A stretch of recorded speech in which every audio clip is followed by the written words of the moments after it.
السلام علیکم ورحمۃ اللہ تعالی وبرکاتہ۔ الحمد للہ رب العالمین والعاقبۃ للمتقین والصلاة والسلام علی سید الانبیاء والمرسلین وعلى آلہ واصحابہ اجمعین، اما بعد فاعوذ باللہ من الشیطان الرجیم، بسم اللہ الرحمن الرحیم۔ والسابقون الاولون من المہاجرین والانصار والذین اتبعوهم بإحسان رضی اللہ عنہم ورضوا عنہ۔ صدق اللہ مولانا العظیم وصدق رسولہ النبی الامین المتین الکریم، ونحن على ذلك لمن الشاهدين والشاكرين والذاكرين والحامدين والحمد لله رب العالمين۔ آئیے ہم اور آپ سب سے پہلے حضور سرور کائنات، فخر موجودات، باعث تخلیق کائنات، احمد مجتبی محمد مصطفیٰ صلی اللہ علیہ وسلم کی بارگاہ بےکس پناہ میں جھوم جھوم کر درود و سلام کا نذرانہ عقیدت پیش کریں اور پڑھیں اللہم صلی علی سیدنا و مولانا محمد معدن الجود والکرم وآلہ الکرام وابنہ الکریم وبارک وسلم صلاة و سلاما علیک یا رسول اللہ صلی اللہ تعالی علیہ وسلم۔ عزیزان ملت اسلامیہ، جیسا کہ آپ سب جانتے ہیں کہ ہم اور آپ آج یہاں پر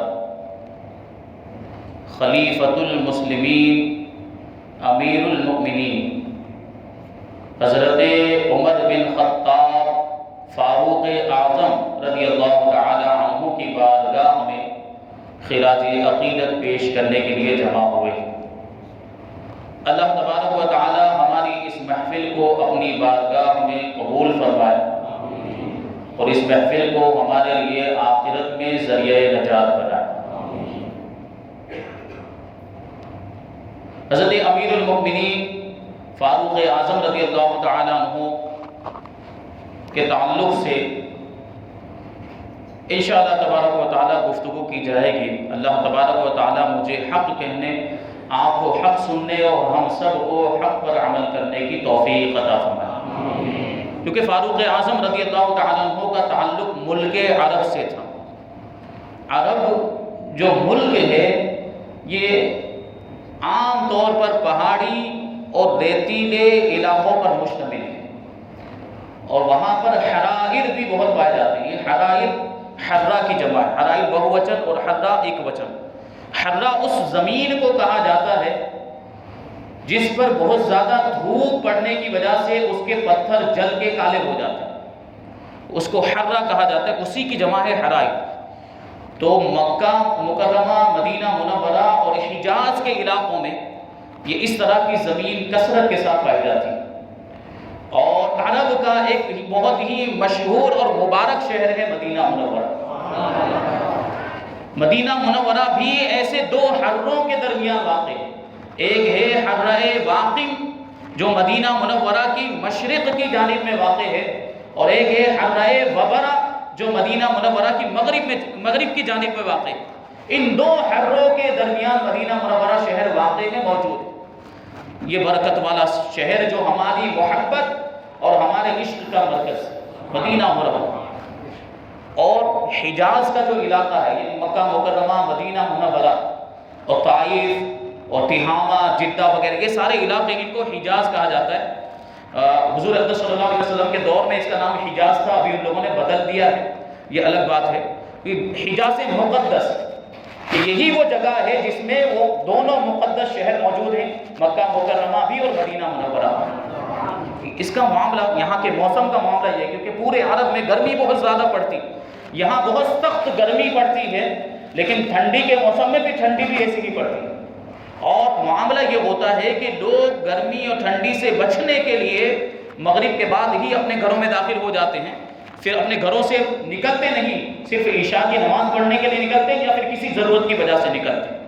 تو ایک ایسی ہی سرد و ٹھنڈی رات تھی اور اتنی سخت ٹھنڈی پڑ رہی تھی کہ انسان تو انسان، جانور اور چرند پرند بھی اپنے بلوں میں، اپنے گھونسلوں میں اور اپنے گھروں میں دبک کے بیٹھے ہوئے تھے۔ کسی کے اندر ایسی سخت رات کے اندر باہر نکلنے کی طاقت نہیں۔ ایک طرف تو یہ اتنی سخت ٹھنڈی اور دوسری طرف رات کے اندھیرے نے ماحول کو اور زیادہ ڈراؤنا بنا دیا تھا، اور ایسا اندھیرا تاریکی تھی کہ اس میں کسی کی ہمت نہیں ہوتی تھی باہر نکلنے کی۔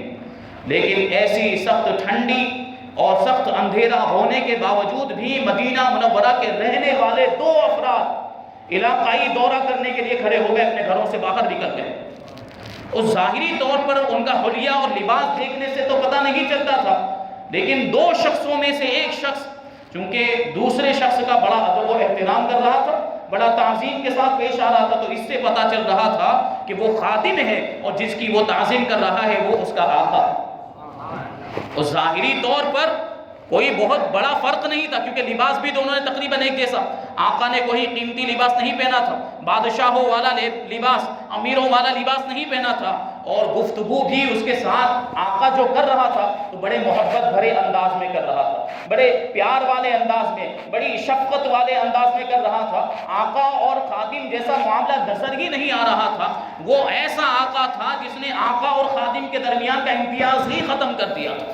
یہ دونوں مدینہ منورہ کی گلیوں کوچوں میں گشت لگاتے ہوئے، گھومتے پھرتے ہوئے مدینے کی آبادی سے باہر نکل، یہاں تک کہ مدینہ منورہ کی مشرق کی جانب جہاں پر حرہ واقم ہے، وہ زمین جہاں کے پتھر گرمی کی وجہ سے کالے پڑ گئے، وہاں تک، یہ تقریباً مدینہ منورہ سے 3 میل کا فاصلہ، 5 کلومیٹر تقریباً، وہاں تک یہ دونوں پہنچ گئے۔ اب وہاں جا کے اچانک رک گئے دونوں حضرات، آقا بھی اور خادم بھی۔ رکنے کی وجہ ایک خیمہ تھا جو بہت دور نظر آ رہا تھا اور اس میں آگ جل رہی تھی۔ تو آقا نے اپنے خادم سے کہا، اسلم، یہ کیا معاملہ ہے، یہ کون لوگ ہو سکتے ہیں؟ تو خادم نے لا علمی کا اظہار کیا، مجھے نہیں معلوم حضور۔ تو آقا نے کہا کہ شاید ٹھنڈی کی وجہ سے اور رات کی تاریکی کی وجہ سے کوئی قافلہ ہوگا جو یہاں پر ٹھہرا ہوا ہے، اس نے خیمہ لگایا ہوا ہے، چلو میرے ساتھ چلو، ہم جا کر دیکھتے ہیں کیا معاملہ ہے۔ تو آقا اور خادم دونوں چلتے ہوئے اس خیمے کے قریب پہنچے تو قریب جا کر یہ منظر دیکھ کر وہ حیران رہ گئے، تعجب میں پڑ گئے کہ وہ کوئی خیمہ نہیں تھا بلکہ ایک ٹوٹا پھوٹا جو ہے چھوٹا سا گھر اور ایک جھونپڑا، اور اس گھر کے اندر، اس جھونپڑے کے اندر ایک خاتون مقیم تھی جو چولہے پر ہانڈی چڑھائے ہوئے تھی اور اس ہانڈی میں چمچ ہلا رہی تھی، اور دوسری جانب اس کے قریب میں اس کے ننھے ننھے چھوٹے چھوٹے بچے رو رہے تھے، بلک رہے تھے، ان کو بھوک لگی ہوئی تھی، بھوک کی شدت کی وجہ سے رو رہے تھے۔ آقا نے جب دیکھا تو آقا گھر کے دروازے کے قریب پہنچا اور سلام کیا اس خاتون کو جو اس گھر میں رہتی تھی، تو خاتون نے دونوں کو دیکھے بغیر ہی جواب دی، توجہ دیے بغیر ہی سلام کا جواب دے دیا۔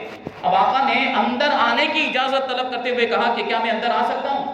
تو خاتون نے کہا کہ اگر تم اچھے ارادے سے آئے ہو، بھلائی کے ارادے سے آئے ہو تو آؤ، ورنہ آنے کی کوئی ضرورت نہیں۔ وہ آقا اندر داخل ہوا اور پوری کیفیت دریافت کی کہ معاملہ کیا ہے، یہ بچے کیوں رو رہے ہیں؟ تو وہ دکھیاری خاتون جواب دیتی ہے کہ ان بچوں کو بھوک لگی ہے اور بھوک کھانا نہ ملنے کی وجہ سے، بھوک کی شدت کی بنیاد پر یہ بچے رو رہے ہیں۔ اور پھر وہ خاتون جو دکھیاری خاتون تھی وہ آگے بیان کرتی ہے کہ میں بہت غریب خاتون ہوں، میرے پاس اتنا مال و دولت نہیں، میرے پاس اتنے اخراجات نہیں ہے کہ میں اپنے بچوں کے کھانے کا بھی انتظام کروں۔ امیر المؤمنین کا معاملہ یہ ہے کہ ہماری حالت پوچھنے کے لیے بھی نہیں آتے، ہم ان کی رعایا ہیں، ہم ان کے محکوم ہیں، ان کا حق بنتا ہے کہ وہ ہماری حالت دریافت کریں، وہ ہماری خبر گیری کریں، لیکن امیر المؤمنین تو ہمیں دیکھنے بھی نہیں آتے۔ تو آقا نے کہا کہ ممکن ہے امیر المؤمنین کو آپ کے بارے میں معلوم ہی نہ ہو، امیر المؤمنین کو آپ کی حالت پتہ ہی نہ ہو، تو کسی نے بتایا ہی نہ ہو، امیر المؤمنین معذور ہیں۔ تو وہ کہتی ہے کہ امیر المؤمنین وہ امیر المؤمنین ہے، وہ ہمارے حاکم ہیں، تو ان کی ذمہ داری بنتی ہے کہ وہ ہمیں آ کر دیکھیں، ہماری حالت دریافت کریں۔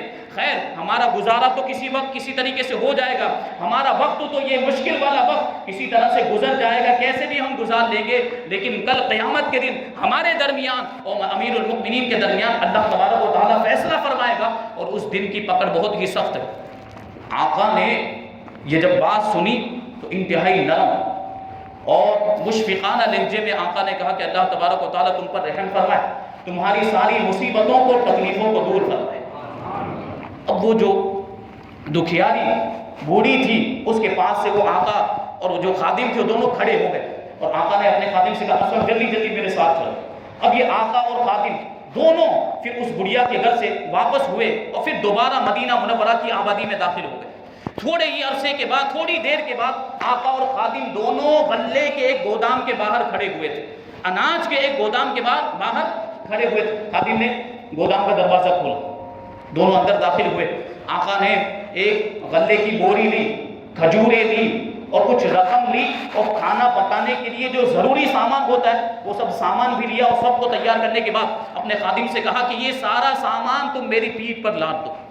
تو جو خادم تھا وہ کہنے لگا کہ حضور آپ کیوں اٹھائیں گے، آپ میرے آقا ہیں، میں آپ کا خادم ہوں، مجھے حکم فرمائیے، میں یہ سارا سامان اٹھا کر اس بڑھیا کے گھر تک پہنچا دوں گا، اس خاتون کے گھر تک پہنچا دوں گا۔ تو آقا جواب دیتا ہے کہ آج تو تم میرا بوجھ اٹھا دو گے، لیکن اس دن کو یاد کرو جب کوئی جان کسی جان کا بوجھ نہیں اٹھائے گی اور کسی جان کی تکلیف دوسری جان پر نہیں ڈالی جائے گی، کیا اس دن بھی تم میرا بوجھ اٹھاؤ گے؟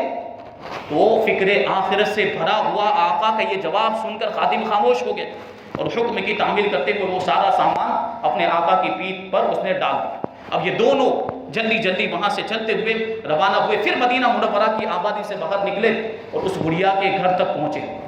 گھر پہنچنے کے بعد آقا نے آٹے کی بوری کو کھولا۔ آٹے کی بوری کو کھولنے کے بعد آقا نے کہا کہ اس میں، وہ خاتون سے کہا کہ اس میں سے آٹا نکالو اور اس میں نمک ملاؤ کہ میں حریرہ بناؤں گا۔ پھر دوسری جانب وہ آقا چولہے کے نیچے آگ پھونکنے لگا، اور معاملہ یہ تھا کہ آگ کا جو دھواں تھا وہ آقا کی داڑھی کے درمیان سے باہر نکلنے لگا، اور ایک طرف وہ آٹا بھی گوندتا جاتا، آگ بھی پھونکتا جا رہا تھا اور کھانا بھی پکاتا جا رہا تھا۔ آقا کا معاملہ یہ تھا، جب کھانا پک کر تیار ہو گیا تو ہانڈی کو آقا نے چولہے سے نیچے اتارا اور خود ہی کھانے کو ٹھنڈا بھی کرنے لگا۔ جب کھانا ٹھنڈا ہو گیا تو آقا نے اس عورت کے بچوں کو اپنے قریب بلایا اور اپنے ہاتھوں سے بچوں کو کھانا کھلایا، اپنے ہاتھوں سے بچوں کو کھانا کھلایا، اور بچے شکم سیر ہو گئے اور خوش ہو گئے، ان کی بھوک ختم ہو گئی۔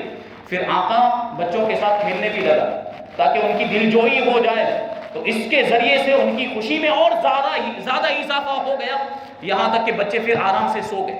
پھر آقا نے جو کھانا بچا ہوا تھا وہ اس خاتون کے سامنے رکھا، اور وہاں سے واپس آ کر اپنے غلام کے پاس، اپنے خادم کے پاس اس طریقے سے بیٹھ گیا جیسے اس کو قلبی سکون حاصل ہو گیا ہو اور اس کے سر سے بہت بڑا بوجھ ہلکا ہو گیا۔ اب وہ خاتون کہتی ہے کہ آپ بڑے مہربان ہیں، آپ بڑے رحم دل ہیں، آپ نے اس مشکل گھڑی میں ہماری مدد کی، کھانے کا انتظام کیا، میرے بچے رو رہے تھے، ان کو خود اپنے ہاتھوں سے پکا کر آپ نے کھانا کھلایا، اور معاملہ یہ ہے کہ ان کی دل جوئی کی۔ اس طریقے سے آپ جو ہے کہ رحم دلی کے ساتھ اور مہربانی کے ساتھ ہمارے ساتھ آپ نے معاملہ کیا، ہمارے ساتھ پیش آئے، آپ بڑے ہی اچھے انسان ہیں، امیر المؤمنین تو آپ کو ہونا چاہیے، آپ امیر المؤمنین بننے کے حقدار۔ تو آقا نے جواب دیا کہ کہاں میں اور کہاں امیر المؤمنین، میں کیسے امیر المؤمنین بننے کا حقدار ہو سکتا ہوں؟ البتہ یہ بات ہے، یہ بات الگ ہے کہ جب بھی تم امیر المؤمنین کے دربار میں حاضر ہوگی تو مجھے ضرور وہاں پر دیکھو، مجھے ضرور وہاں پر پاؤ گے۔ اب آقا وہاں سے کھڑا ہوا اور اپنے خادم سے کہنے لگا، اللہ تبارک و تعالیٰ کا شکر ہے، میں نے جب اس خاتون کے روتے ہوئے بچوں کو دیکھا، ان کے بھوک کی شدت کو دیکھا کہ بھوک ان کو رلا رہی تھی، بھوک کی وجہ سے ان کو نیند نہیں آ رہی تھی، بھوک کی وجہ سے وہ غم میں مبتلا تھے، تو مجھے اپنے بچوں کی یاد آ گئی۔ میں نے ارادہ کر لیا، میں نے عہد کر لیا کہ جب تک ان بچوں کی بھوک کو شکم سیری سے، ان کے رونے کو ہنسنے سے اور ان کے دکھ کو خوشی میں بدل نہیں دیتا، وہاں تک میں چین سے نہیں رہوں گا اور نہ ہی میں اپنے گھر واپس جاؤں گا۔ اللہ تبارک و تعالیٰ کا شکر ہے کہ اس نے مجھے اس مقصد میں کامیاب فرما دیا اور میں نے ان بچوں کو کھانا کھلا کر ان کی بھوک کو ختم کر دیا۔ عزیزان ملت اسلامیہ، اس واقعے کو سننے کے بعد آپ کے ذہن میں سوال آ رہا ہوگا کہ وہ کون شخص تھا جس نے اپنے خادم کا اور اپنے آپ کا امتیاز ہی ختم، خادم اور آقا کے درمیان کا امتیاز ہی ختم کر دیا، جو اپنے خادم کے ساتھ بھی بڑے پیار والے انداز میں پیش آتا، بڑے شفقت والے انداز میں پیش آتا۔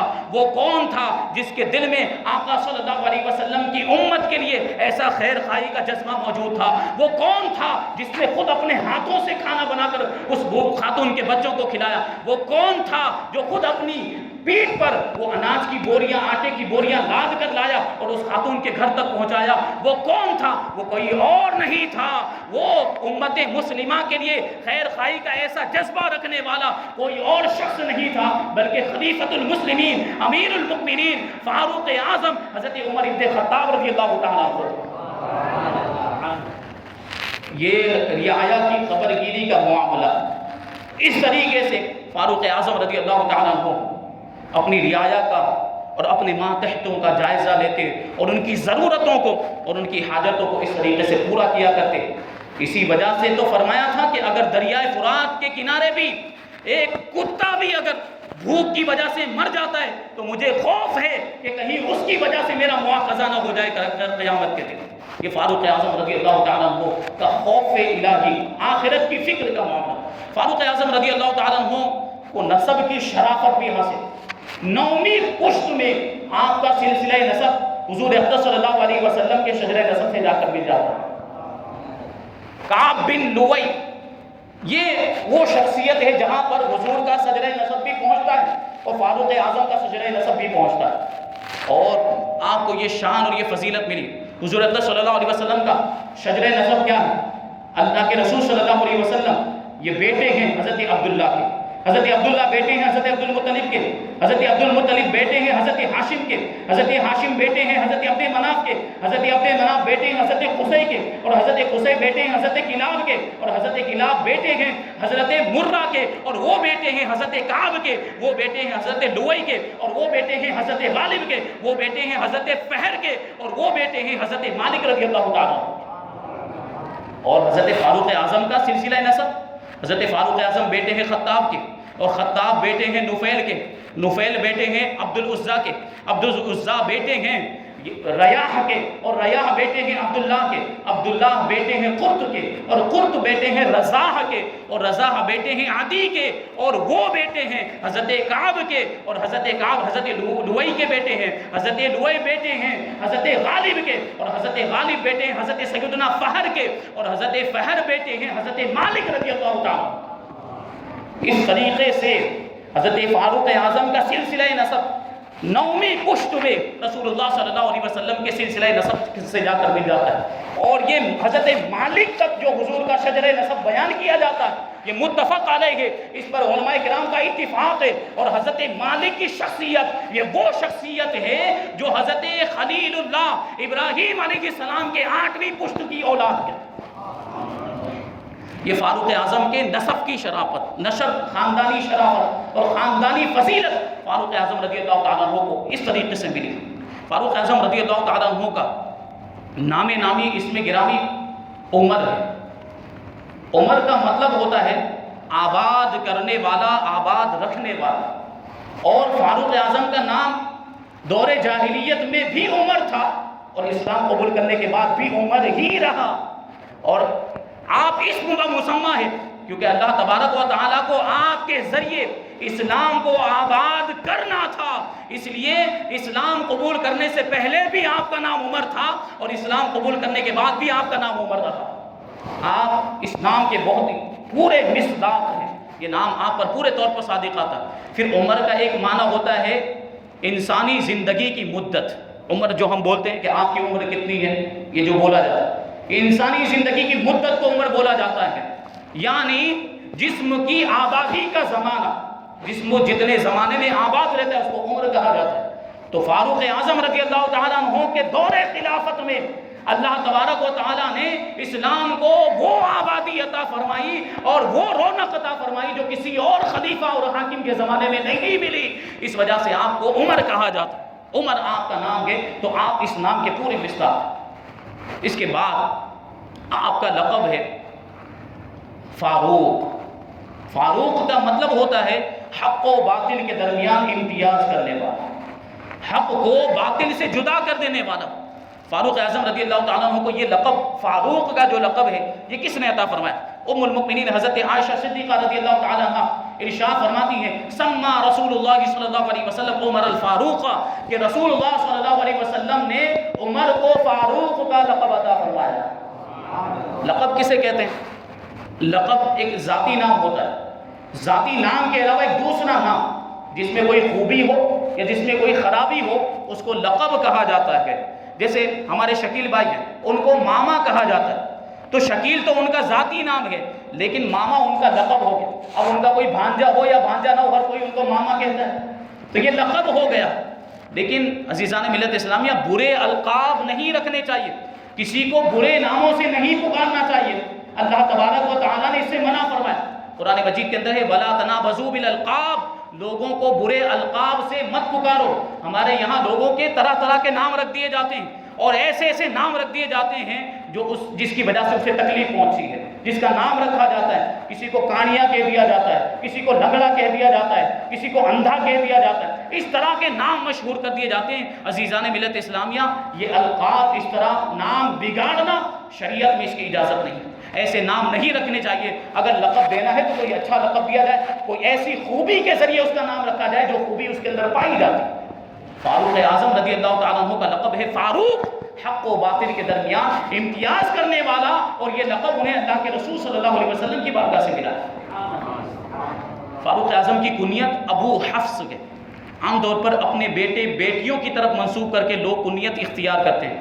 جیسے کسی شخص کے بیٹے کا نام ہو قاسم تو وہ ابو القاسم کہے گا. کسی کے بیٹے کا نام مان لیجئے اسماعیل ہو تو وہ ابو اسماعیل کہے گا اپنی کنیت کے طور پر. لیکن فاروق اعظم رضی اللہ تعالیٰ عنہ کو ابو حفص کہا جاتا ہے.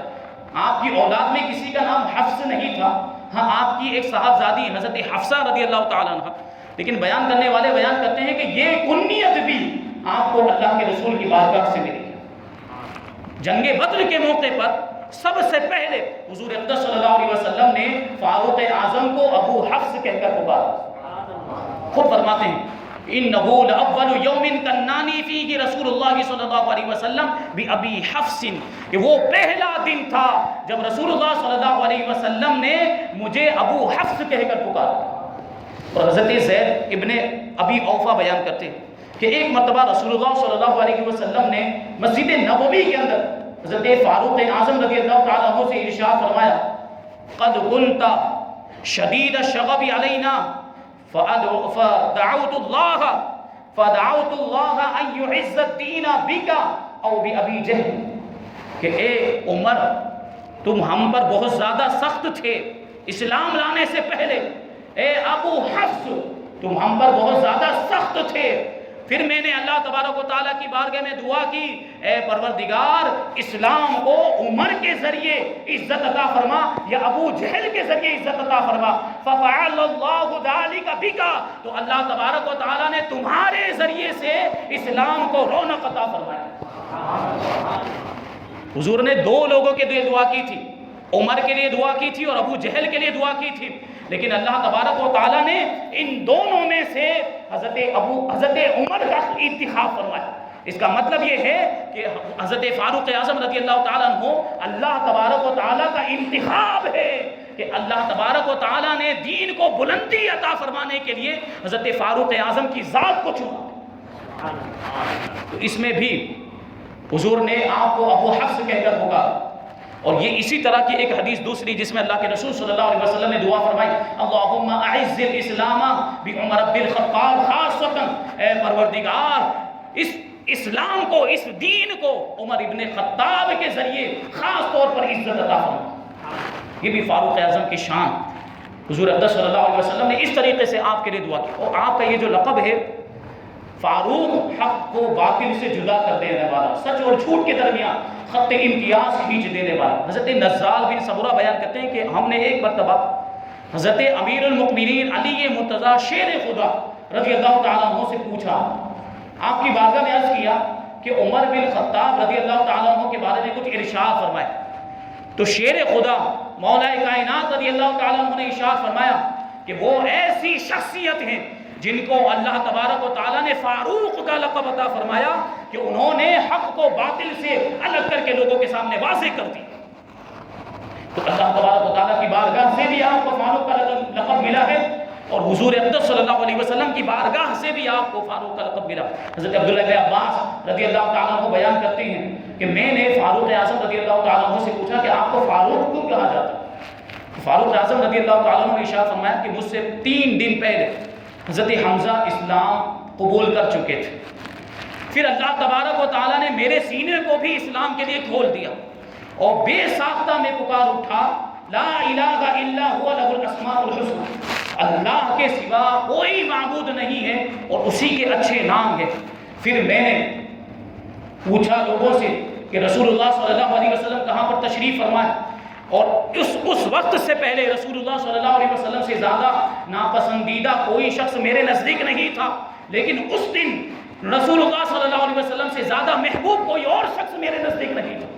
تو میں نے پوچھا کہ رسول اللہ صلی اللہ علیہ وسلم کہاں تشریف فرمائے، تو میری ہمشیرہ میری بہن نے کہا کہ دار ارقم میں حضور تشریف فرما ہیں، جو کوہ صفا کے نزدیک ہے، صفا پہاڑی کے قریب ہے، تو وہاں پر رسول اللہ صلی اللہ علیہ وسلم تشریف فرما تھے، اور صحن کے اندر گھر کے صحن میں صحابہ کرام اور حضرت امیر حمزہ رضی اللہ تعالیٰ عنہ بھی موجود تھے، اور رسول اللہ صلی اللہ علیہ وسلم اندر کے کمرے میں موجود تھے۔ میں گیا، دروازے پر دستک دی، فاروق اعظم فرماتے میں نے دروازے پر دستک دی تو صحابہ کرام میری آواز سن کر اکٹھا ہو گئے، جمع ہو گئے۔ حضرت امیر حمزہ نے پوچھا کہ کیا بات ہے؟ لوگوں نے کہا کہ عمر آ گیا ہے۔ تو حضرت امیر حمزہ نے کہا کہ اگر اچھے ارادے سے آیا ہے تو اس کا استقبال ہے، اس کے لیے خوش آمدید ہے، لیکن اگر غلط ارادے سے آیا ہے تو ہماری تلواریں اس کا فیصلہ کریں گے۔ لیکن فاروق اعظم رضی اللہ تعالیٰ عنہ کے داخل ہونے کی اور آنے کی خبر جب رسول اللہ صلی اللہ علیہ وسلم کو پہنچی تو آپ اندر سے، جو اندر والا کمرہ تھا وہاں سے باہر تشریف لائے، اور فاروق اعظم کہتے ہیں کہ رسول اللہ صلی اللہ علیہ وسلم نے جب مجھے دیکھا تو میرے گریبان کو پکڑ کے زور سے جھنجھوڑتے ہوئے ارشاد فرمایا کہ عمر تم کب باز آؤ گے؟ عمر تم باز کیوں نہیں آتے؟ اتنا فرمانا تھا کہ میرے دل کی دنیا بدل گئی، بے ساختہ میری زبان سے نکلا اشہد ان لا الہ الا اللہ وحدہ لا شریک لہ واشہد ان محمدا عبدہ ورسولہ، میں گواہی دیتا ہوں کہ اللہ کے سوا کوئی معبود نہیں، وہ اکیلا ہے، اس کا کوئی شریک نہیں ہے، اور میں گواہی دیتا ہوں کہ محمد صلی اللہ علیہ وسلم اس کے بندے اور اس کے رسول ہیں۔ کلمہ پڑھ کے مسلمان ہو گئے۔ پھر فاروق اعظم کہتے ہیں میں نے عرض کیا یا رسول اللہ صلی اللہ تعالیٰ علیہ وسلم کیا ہم زندگی اور موت میں حق پر نہیں ہیں؟ تو اللہ کے رسول صلی اللہ علیہ وسلم نے ارشاد فرمایا خدا کی قسم تم لوگ حق پر ہو، زندگی میں بھی اور مرنے کے بعد بھی۔ تو فاروق اعظم رضی اللہ تعالیٰ عنہ نے ارشاد فرمایا کہ پھر اگر ہم حق پر ہیں تو پھر ہم چھپ چھپ کر کیوں رہتے ہیں؟ ہم چھپ چھپ کر عبادتیں کیوں کرتے ہیں؟ فاروق اعظم رضی اللہ تعالیٰ عنہ کے اسلام لانے سے پہلے مسلمانوں کی تعداد، اسلام لانے والے صحابہ کرام کی تعداد اور صحابیات کی تعداد 39 بتائی جاتی ہے، اور حضرت فاروق اعظم رضی اللہ تعالیٰ عنہ کی وجہ سے آپ کے اسلام قبول کرنے کے بعد یہ تعداد 40 ہو گئی۔ اسی وجہ سے آپ کو متمم الاربعین بھی کہا جاتا ہے، 40 کی تعداد کو مکمل کرنے والا۔ فاروق اعظم رضی اللہ تعالیٰ عنہ کہ اسلام لانے سے پہلے لوگ ڈر کے رہتے تھے، کفار و مشرکین چونکہ بہت زیادہ ظلم و ستم کرتے، کسی کے بارے میں معلوم ہو جاتا کہ یہ مسلمان ہو گیا تو اسے ستاتے، اسے تکلیفیں پہنچاتے۔ مسلمان نمازیں بھی چھپ چھپ کر پڑھتے، عبادتیں بھی چھپ چھپ کر کیا کرتے۔ تو فاروق اعظم نے حضور صلی اللہ علیہ وسلم کی بارگاہ میں عرض کیا کہ یا رسول اللہ ہم پھر چھپ کر کیوں رہتے؟ ہم جب حق پر ہیں تو ہمیں چھپنے کی کیا ضرورت ہے؟ خدا کی قسم ہم ضرور ان کے سامنے جائیں گے، ہم ضرور باہر نکلیں گے۔ فاروق اعظم کہتے ہیں پھر ہم رسول اللہ صلی اللہ علیہ وسلم کو لے کر اس طریقے سے نکلے کہ ہماری 2 صفیں تھی، ہم 2 صفوں میں تھے، ایک آگے والی صف اور ایک پیچھے والی صف، اور درمیان میں اللہ کے رسول صلی اللہ علیہ وسلم تشریف فرما تھے۔ آگے والی صف کے اندر حضرت امیر حمزہ موجود تھے اور پیچھے والی صف کے اندر میں خود موجود تھا۔ اسی طریقے سے ہم مسجد حرام کے اندر پہنچے۔ مسجد حرام میں پہنچنے کے بعد وہاں پر جو کفار قریش بیٹھے ہوئے تھے، انہوں نے ایک نظر حضرت امیر حمزہ کو دیکھا اور ایک نظر مجھے دیکھا، ان پر ایسا خوف طاری ہوا جو اس سے پہلے کبھی ان پر طاری نہیں ہوا تھا۔ اس وقت اللہ کے رسول صلی اللہ علیہ وسلم نے مجھے فاروق کا لقب عطا فرمایا کہ اے عمر، تمہارے ذریعے اللہ تبارک و تعالیٰ نے حق کو باطل سے جدا فرما دیا۔ یہ حضرت فاروق اعظم رضی اللہ تعالیٰ عنہ ہی کی شخصیت کہ سب سے پہلے آپ ہی کی وجہ سے لوگوں نے علی اعلان خانہ کعبہ کے اندر، مسجد حرام کے اندر کھلم کھلا طور پر نماز ادا کی ہے۔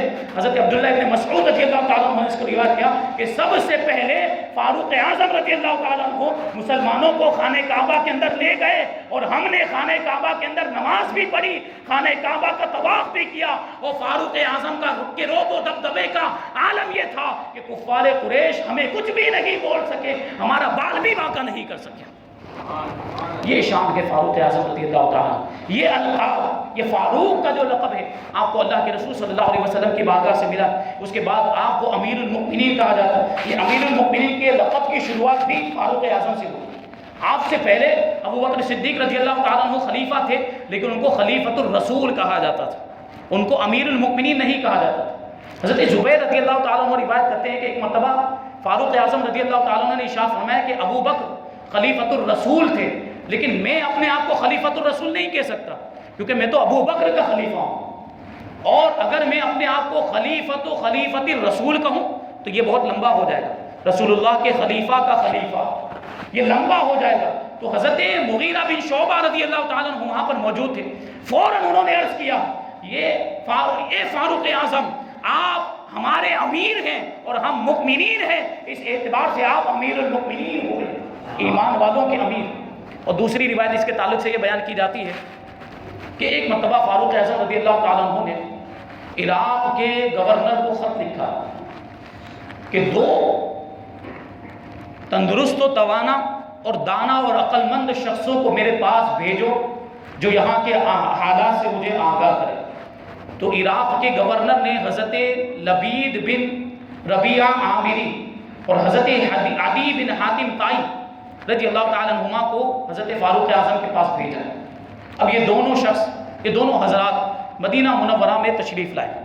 مسجد نبوی کے باہر انہوں نے اپنی سواریوں کو روکا، سواریوں کو وہیں پر بٹھایا، سواریوں سے اترے، مسجد نبوی میں داخل ہوئے تو حضرت عمرو بن عاص رضی اللہ تعالیٰ عنہ مسجد نبوی میں موجود تھے۔ تو ان دونوں حضرات نے آ کر کہا کہ امیر المؤمنین سے ہمارے آنے کی اجازت طلب کیجیے۔ تو حضرت عمرو بن عاص کہتے ہیں کہ میں نے کہا کہ یہ تو بہت اچھا نام تم نے تجویز کیا ہے، امیر المؤمنین، مسلمانوں کا امیر۔ پھر کہتے ہیں حضرت عمرو بن عاص کہ میں اندر گیا اور میں نے جانے کے بعد کہا یا امیر المؤمنین۔ تو فاروق اعظم رضی اللہ تعالیٰ عنہ کہتے ہیں کہ یہ نام کہاں سے لائے؟ آج سے پہلے مجھے یہ نام، اس نام سے مجھے کسی نے نہیں پکارا۔ تو حضرت عمرو بن عاص کہتے ہیں کہ 2 شخص آئے ہیں، لبید بن ربیعہ عامری اور عدی بن حاتم طائی، اور انہوں نے آنے کے بعد مسجد نبوی کے باہر اپنی سواریوں کو بٹھایا اور پھر مسجد نبوی میں داخل ہوئے اور آنے کے بعد کہا کہ امیر المؤمنین سے ہمارے داخل ہونے کی اجازت طلب کیجئے۔ ان لوگوں نے آپ کے لیے نام تجویز کیا تو میں نے کہا کہ بڑا ہی اچھا نام تم نے تجویز کیا ہے۔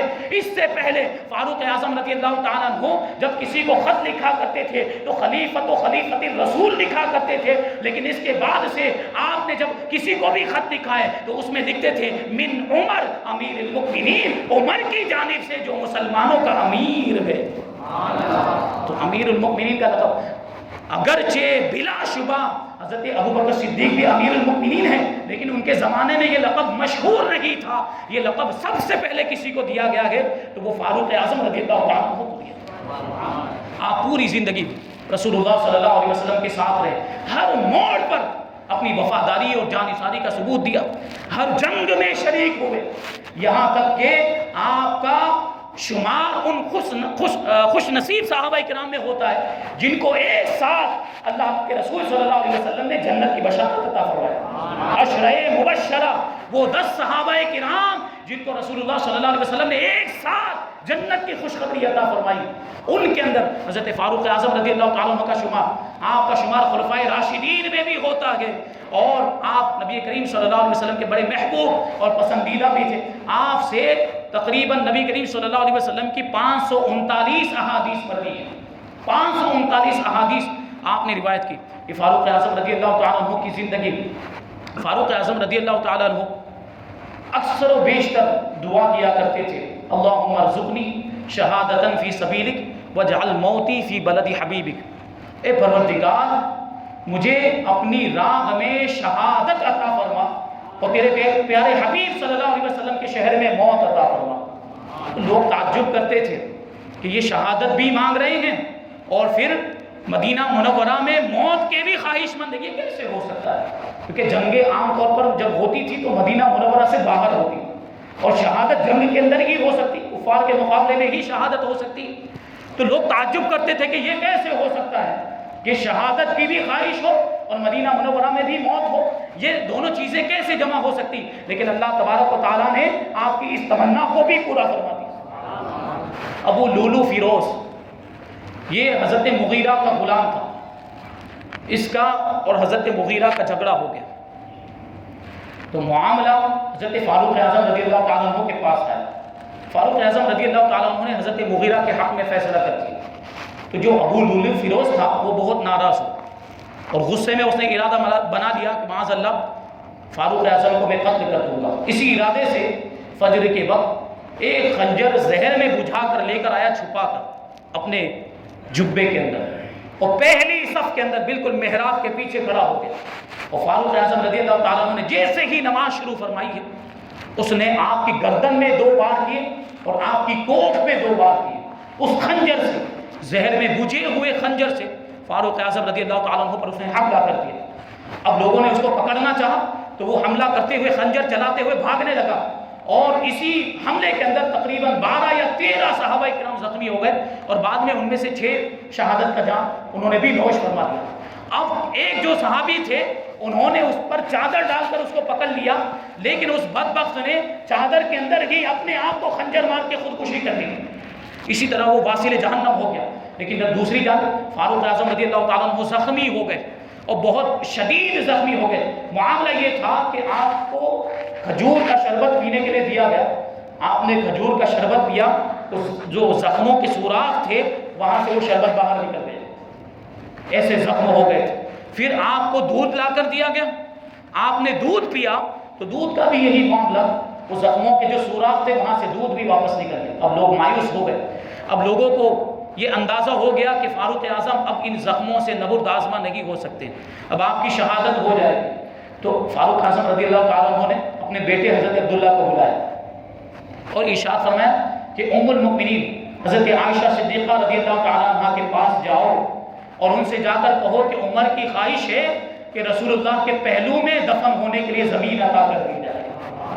حضرت عبداللہ رضی اللہ تعالیٰ عنہ حضرت ام المؤمنین عائشہ صدیقہ رضی اللہ تعالیٰ عنہ کے پاس گئے اور فاروق اعظم کا پیغام سنایا کہ وہ حضور کے پہلو میں دفن ہونا چاہتے ہیں۔ ام المؤمنین رو رہی تھی فاروق اعظم کے غم میں۔ آپ ارشاد فرماتی ہیں کہ یہ جگہ میں نے اپنے لیے خاص رکھی تھی، لیکن میں اپنے اوپر امیر المؤمنین کو ترجیح دیتی ہوں، انہیں اجازت ہے یہاں دفن ہونے کی۔ اب فاروق اعظم رضی اللہ تعالیٰ عنہ کو وہاں لایا گیا اور رسول اللہ صلی اللہ علیہ وسلم کے پہلو میں دفن کر دیا گیا۔ آپ کی نماز جنازہ حضرت صہیب رومی رضی اللہ تعالیٰ عنہ نے پڑھائی اور حضرت عبد الرحمن ابن عوف، حضرت علی، حضرت عثمان غنی رضی اللہ تعالیٰ عنہ اور حضرت سعد بن ابی وقاص، ان 4 صحابہ کرام نے آپ کو قبر کے اندر اتارا۔ 26 ذی الحجہ کو آپ زخمی ہوئے تھے، ہجری 23 میں بدھ کے دن آپ زخمی ہوئے تھے، اور ان زخموں کی وجہ سے 3 دن تک آپ بڑے بے چینی کے عالم میں، بڑی تکلیف میں رہے، اور ایک محرم الحرام کو آپ کی شہادت ہوئی اور ایک محرم الحرام کو آپ کو رسول اللہ صلی اللہ علیہ وسلم کے پہلو میں دفن کیا گیا۔ اعلیٰ حضرت رضی اللہ تعالیٰ عنہ ارشاد فرماتے ہیں محبوب رب عرش ہیں اس سبز قبہ میں، محبوب رب عرش ہیں اس سبز قبہ میں، پہلو میں جلوہ گاہ عتیق و عمر کی ہے۔ یہ شرف اور یہ فضیلت 2 صحابہ کرام کو ملی ہے، ایک ہے ابو بکر صدیق رضی اللہ تعالیٰ عنہ اور دوسرے ہے فاروق اعظم رضی اللہ تعالیٰ عنہ، کہ ان کو رسول اللہ صلی اللہ علیہ وسلم کے پہلو میں دفن کیا۔ یہ شان ہے فاروق اعظم رضی اللہ اللہ تعالیٰ عنہ کی اللہ تبارک و تعالیٰ کی بارگاہ میں دعا ہے ہمیں آپ کو ہم سب کو فاروق اعظم رضی اللہ تعالیٰ عنہ کے نقش قدم پر چلنے کی توفیق عطا فرمائے اور ان کے جیسا جذبہ ایثار و قربانی ہمیں بھی عطا فرمائے اور اسلام کے لیے ہمیں بھی اپنا سب کچھ قربان کرنے کی توفیق عطا فرمائے وما علینا الا البلاغ السلام علیکم